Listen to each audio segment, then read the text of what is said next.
பின்னாடி தான் ஒரு சர்ப்ரைஸ். இது பின்னாடி என்ன இருக்கு? தென்னை மரம், வாங்க தண்ணி உள்ளலாம்.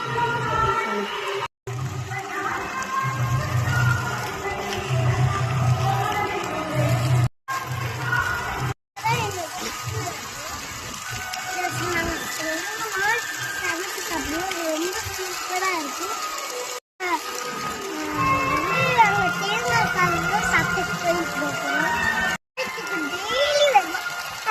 தம்பி பிடிக்கிறது இப்ப மணக்கத்தை பண்றோம். வேலைக்கு பண்ண இப்படிதான் இருக்கு. அதனால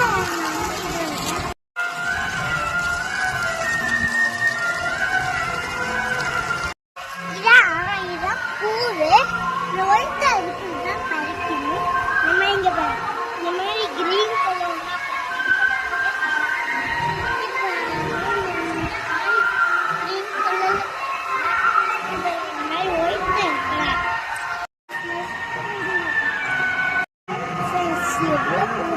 நான் பறிக்கிறேன்.